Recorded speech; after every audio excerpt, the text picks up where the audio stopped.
Hi, എന്തൊക്കെയുണ്ട് വിശേഷങ്ങൾ? ഞാനിന്ന് ഇപ്പോൾ ഉച്ചയ്ക്ക് ഒരു 1:50 ഇവിടെ അയർലൻഡിൽ. ഞാനിന്ന് ഡ്രൈവിംഗ് ക്ലാസ് അറ്റൻഡ് ചെയ്യാൻ വേണ്ടി പോവാം. എനിക്ക് ലേണേഴ്സൊക്കെ കിട്ടി. ഇനി എനിക്ക് നാട്ടിൽ ലൈസൻസൊന്നും ഇല്ലാത്തതുകൊണ്ട് എനിക്കിവിടെ 12 ക്ലാസ് അറ്റൻഡ് ചെയ്യണം.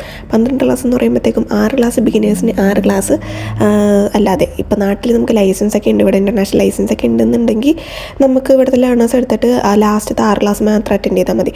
ഞാനിതിപ്പോൾ 2ാമത്തെ ക്ലാസ്സിനാണ് പോകുന്നത്. ഇവിടെ സമയനിഷ്ഠ ഭയങ്കര ഇമ്പോർട്ടൻ്റ്. ഐറിഷ് ആൾക്കാർക്ക് പങ്ക്ച്വാലിറ്റി എന്ന് വെച്ച് കഴിഞ്ഞാൽ അവർ 2 മണിന്ന് വെച്ച് കഴിഞ്ഞാൽ 2 മണി കൃത്യം അവിടെ ഉണ്ടാവും. 2 മണിക്ക് ബസ് വരും എന്ന് പറഞ്ഞു കഴിഞ്ഞാൽ 2 മണിക്ക് ബസ് അവിടെ ഉണ്ടാവും. 2 മണിക്ക് ഒരു മീറ്റിംഗ് സ്റ്റാർട്ട് ചെയ്യുമെന്ന് പറഞ്ഞു കഴിഞ്ഞാൽ 2 മണിക്ക് എല്ലാവരും അവിടെ ഉണ്ടാവും. ഭയങ്കര പങ്ക്ച്വാലിറ്റി അവന്മാർക്ക്. എൻ്റെ ഫസ്റ്റത്തെ ക്ലാസ്സിന് ഞാൻ 15 മിനിറ്റ് ലേറ്റ് ആയിരുന്നു. അതുകൊണ്ട് എൻ്റെ ആശാൻ ഇന്ന് 2 മണിക്ക് കൃത്യം ഉണ്ടാവണമെന്ന് പറഞ്ഞിട്ടുണ്ടായിരുന്നു. അതുകൊണ്ട് ഞാൻ കൃത്യം തന്നെ പോയിട്ടുണ്ട്. 1 മണിക്കൂറാണ് ക്ലാസ്. അപ്പോൾ ഇന്ന് എന്താണെന്ന് എനിക്ക് അറിഞ്ഞൂടാ. ആദ്യത്തെ ക്ലാസ് എന്നെ പാർക്കിങ്ങിൽ വെച്ചിട്ടായിരുന്നു. 2ാമത്തെ ക്ലാസ് ആശാൻ നിന്നിട്ടുണ്ടാവുമെന്ന് എനിക്കറിയില്ല. ഞാൻ 2 മണിക്ക് കൃത്യം ഇവിടെ വന്നിട്ടുണ്ട്. ആശാൻ ഇവിടെ ആശാൻ ആദ്യം കെട്ടിപ്പോയി. ആശാനെ കെട്ടിപ്പോയി.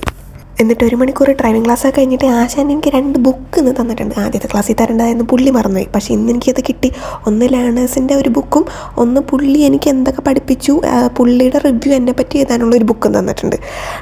ഞാനിപ്പോൾ ക്ലാസ്സിൽ ഇന്ന് എന്താണെന്ന് വെച്ച് കഴിഞ്ഞിട്ടുണ്ടെങ്കിൽ പുള്ളി എന്നെ ഡ്യുവൽ ക്യാരേജ് നാഷണൽ റോഡിൽ കയറി.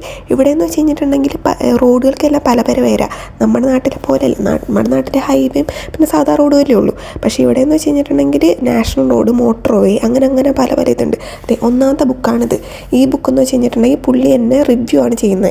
എങ്ങനെ ഉണ്ടായിരുന്നു, ഗിയറൊക്കെ ഞാൻ മര്യാദയ്ക്ക് ഇട്ടോ, പിന്നെ ഇതിൻ്റെ ലെസൺസ് എന്തൊക്കെയാണ്, ഈ 6, 12 ക്ലാസ്സിൽ എന്തൊക്കെയാണ് പഠിപ്പിക്കുന്നത് എന്നുള്ള കാര്യങ്ങളാണ് ഇടുന്നത്. ഇന്നിപ്പോൾ പുള്ളി എനിക്ക് എഴുതി തന്നിട്ടുണ്ട് ഗുഡ് അണ്ടർസ്റ്റാൻഡിങ്. പിന്നെ ഞാൻ മോൻ അതൊക്കെ ആയിട്ട് ഞാൻ ഇപ്പോൾ പോവുകയാണ്. ഇന്ന് എന്നെ പഠിപ്പിച്ചതെന്നാന്ന് വെച്ച് കഴിഞ്ഞിട്ടുണ്ടെങ്കിൽ ഗിയർ മാറ്റാനൊക്കെ വേണ്ടിയിട്ടായിരുന്നു. പുള്ളി എനിക്ക് ട്രിക്കൊക്കെ പറഞ്ഞു തന്നിട്ടുണ്ടായിരുന്നു. 3-ന്ന് 4-ലോട്ട് ഇടാനും 4-ന്ന് 5-ലോട്ട് ഇടാനും കുറേ മണ്ടത്തരങ്ങളൊക്കെ കാണിച്ച് കാറ് ഞാനൊന്ന് കോർണറിലൊക്കെ കൊണ്ടുപോയിട്ടൊന്ന് ഒരച്ചട്ടൊക്കെ ഉണ്ടായിരുന്നു. അപ്പോൾ പുള്ളി പറഞ്ഞ് കുഴപ്പമൊന്നുമില്ല. ഇവിടെ ഒരു ക്ലാസ്സിനെന്ന് വെച്ച് കഴിഞ്ഞാൽ ആദ്യത്തെ ക്ലാസ്സിന് 50 യൂറോയും 2ാമത്തെ ക്ലാസ് മുതൽ 45 യൂറോയാണ് ഓരോ ക്ലാസ്സിന് വെച്ച് എൻ്റെ അടുത്തുനിന്ന് മേടിക്കുന്നത്. ഇത് ഭാഷമാരനുസരിച്ചിട്ട് മാറും.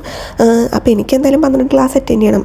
പുള്ളി എൻ്റെ അടുത്ത് പറഞ്ഞത് ഇടയ്ക്കിടയ്ക്ക് ഓരോ ക്ലാസ് അയച്ച് അറ്റൻഡ് ചെയ്യുക. കാരണം ഞാൻ ആദ്യത്തെ ഡ്രൈവർ ടെസ്റ്റിന് അറ്റൻഡ് ചെയ്യാൻ പോകുന്നതുകൊണ്ടിട്ട് എനിക്ക് 6 മാസം ഇവിടെ അയർലൻഡിൽ വെയിറ്റ് ചെയ്യണം. 6 മാസം തികയാതെ, ലേണേഴ്സ് കിട്ടിയിട്ട് 6 മാസം തികയാതെ എനിക്ക് ഡ്രൈവിംഗ് ടെസ്റ്റിന് ഇരിക്കാൻ പറ്റത്തില്ല. അതുകൊണ്ട് എനിക്ക് ഇഷ്ടംമാതിരി ടൈമുണ്ട്. എനിക്ക് ലേണേഴ്സ് കിട്ടിയിട്ട് 1 മാസമായിട്ടുള്ളൂ. അപ്പോൾ ഇത്രേ ഉള്ളൂ. ഇനിയിപ്പോൾ നമുക്ക് അടുത്ത വീഡിയോയിൽ കാണാം. അപ്പോൾ ശരി, എന്നാൽ ബൈ.